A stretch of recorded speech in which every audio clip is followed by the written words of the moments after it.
most famous scream in art history. Except, this man isn't screaming at all.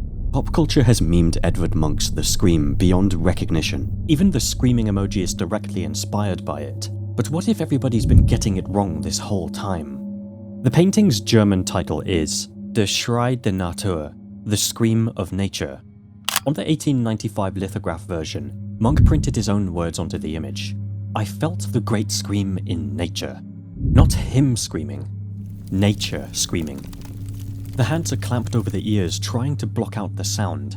This ghostly figure, who's come to represent anxiety and existential dread in modern culture, is reacting to the scream. And there is an actual reason for it. Munch lost his mother as a child, and in 1889, his father passed away as well. Grief is inherently reactive, an attempt to grapple with what has already transpired. He took to the bottle. Then came affairs with married women, a lousy attempt to drown his sorrows.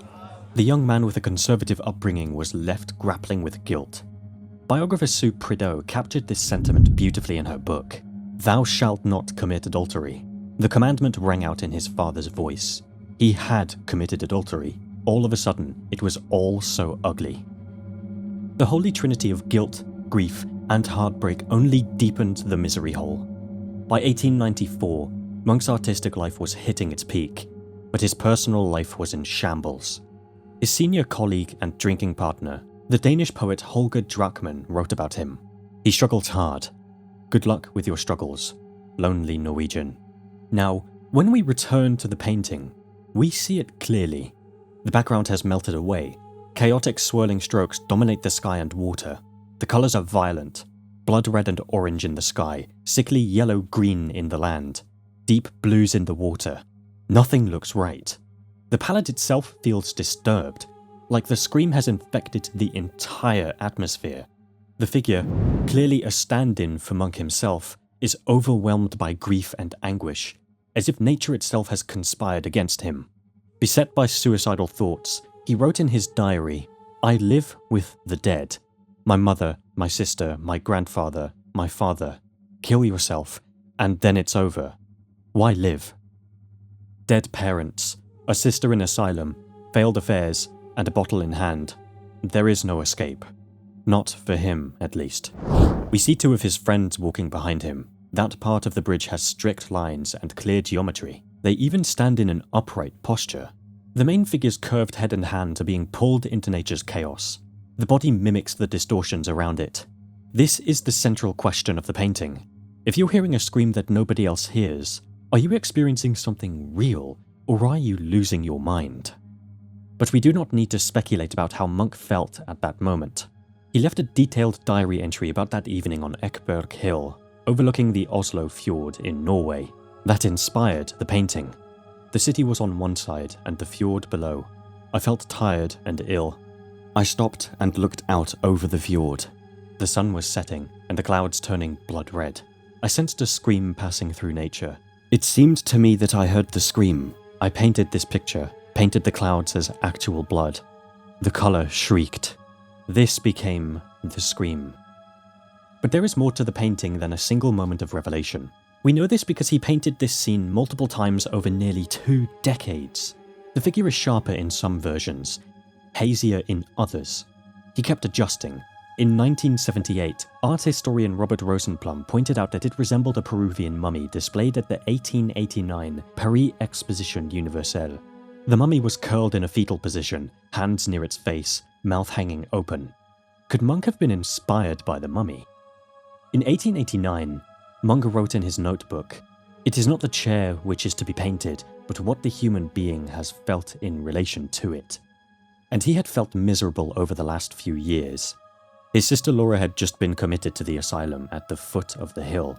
Another sister had died of tuberculosis years before.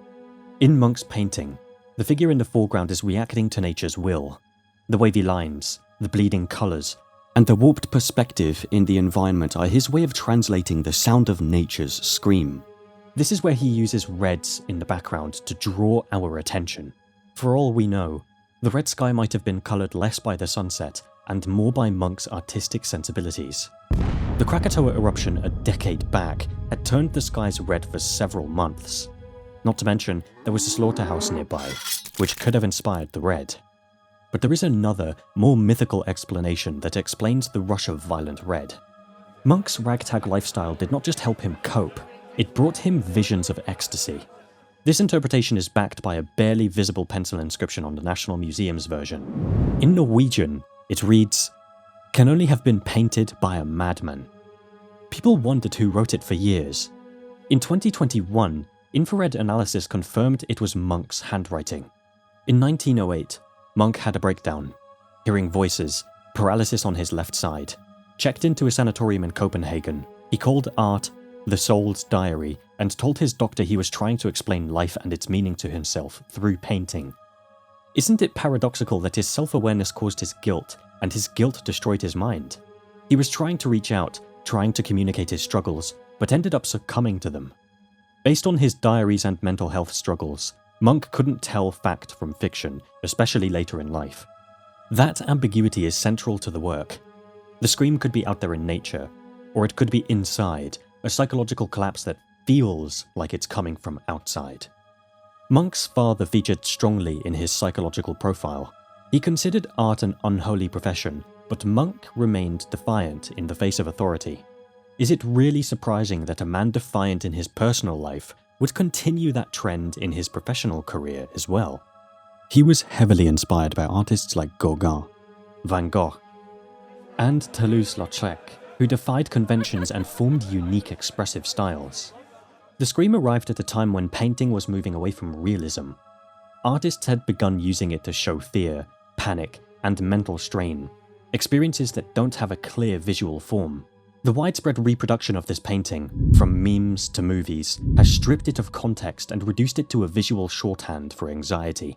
Despite subverting the common interpretation, the scream figure still carries tremendous emotional weight. The distorted lines, the swirling colors, and chaos bypass your intellect and hit something raw. The figure is anonymous enough that you can project yourself into it, and the themes haven't aged. Alienation, mental distress, the feeling like you're the only one noticing something's wrong. Now that you know the figure isn't screaming but reacting to nature's scream, does the painting hit differently? Let me know what you think in the comments, and subscribe for more videos like this one.